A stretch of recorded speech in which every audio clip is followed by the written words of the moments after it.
You know why the Samuels Fellow and his cronies make fun of women with their PhDs, who make fun of women who have built a life for themselves?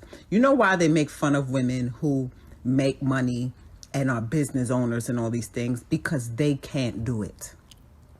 They're not intelligent enough to do it. Oh, God. The system of patriarchy was created for them to win no matter what.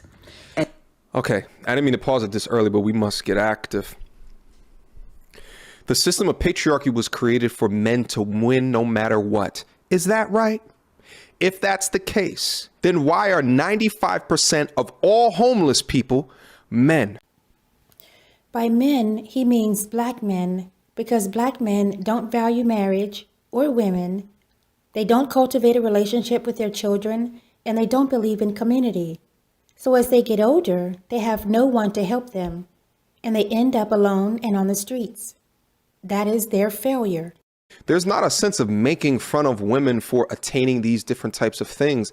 The idea is that women today think that what they can ascend to or how successful that they can be is going to equate an increase of where they are at in the dating marketplace. So a lot of the arguments anchor in on that point, is that, well, if you can focus in on all of that, but then not focus on things that would make you in fantastic position for a man, then what is it good for anyway? But I repeat, the increase of your degrees does not increase where you are at in the dating marketplace. And if your goal is to get a high value dude, which most women want, then some concessions need to be made. Again, women aren't making a major decision to put time and effort into getting a degree to impress a man. She goes to college to make a better life for herself, to open options, to be successful in life, and so that she doesn't have to depend on a man. This woman actually never says anything about dating or marriage or her position in the dating marketplace. But he's boiling all of her statements down to dating and what she can do to obtain a man. And he's doing this because that's really all black men have to offer, dating and marriage. And they honestly believe that women wear makeup, hair weave, hair bonnets, long nails for them. No, women do these things for themselves, to make themselves feel beautiful, to feel empowered. And they're not asking men for their opinion about any of it. And women are still beating them. People who are intelligent, people who have made it to a certain place in their life, they don't want people around them who are not capable of keeping up. Right? It's true. They don't really have, y'all really give men to, a lot of them are not that bright for y'all to be giving over your life to them, to have them run it. They want you to stay beneath them so they can remain men. It's pure ego. A lot of men are not bright, but men mostly built the world that you live in. So if a lot of, by your logic, if a lot of men are not bright, but they built the world that you live, breathe, and eat in, then what would that make women? In this case, by men, he means white men, because they're the ones who built the world. They have the money, the power, the will, and the want. Black men did not build a world, and they don't do anything to maintain it. So this is a moot point, period. When a man doesn't want you to have any type of independence, they don't want you to be smart. They just want a warm body to ejaculate in. Oh, God. Those men are not intelligent. A lot of them are as dumb as the day is long. The flaw is you assume education means wisdom or knowledge. No, it doesn't. But what it does mean is that you've gone on a long, lengthy career path where you might have been focused in on those things as opposed to focusing on the things that would increase the things that feminist or feminism hates. Your degree of support, your degree of femininity, your degree of inspiration, your degree of home skills, and so much more.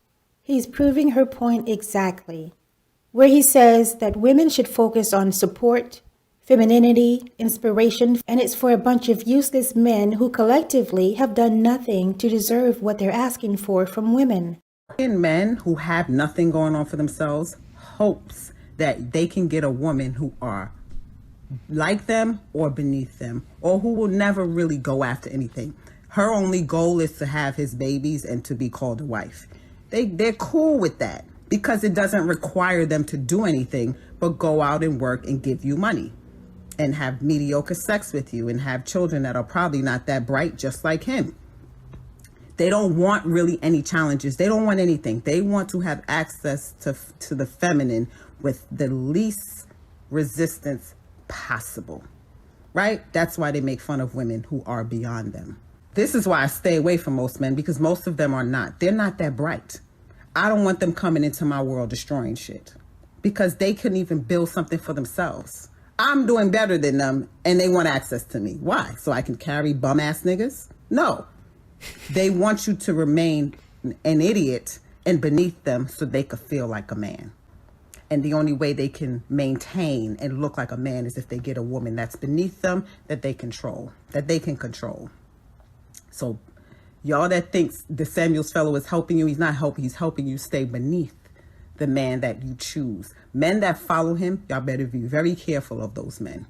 You talk about that you don't like to keep mentally dwarfed people around you because they choose not to understand you. Well, I'm understanding you. I'm not mentally dwarfed. The feminism ideology has you completely wrapped around their finger.